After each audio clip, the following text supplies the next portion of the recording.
ఓటమి భయంతోనే టీఆర్ఎస్ పసుపు బోర్డుపై అసత్య ప్రచారాలు చేస్తుందన్నారు నిజామాబాద్ బీజేపీ అభ్యర్థి అరవింద్. అబద్ద ప్రచారాలతో నిజామాబాద్ రైతులను మోసం చేసే ప్రయత్నం చేస్తుందని ఆరోపించారు.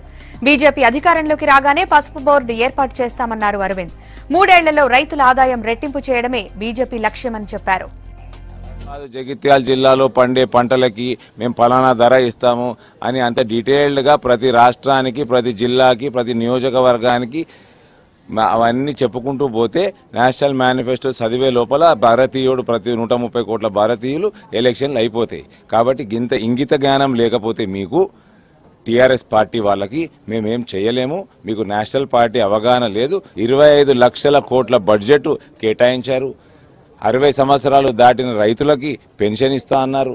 సన్నకారు చిన్నకారు రైతులకి ₹1,00,000 మన వడ్డీ లేకుండా రుణం ఇస్తా అన్నారు.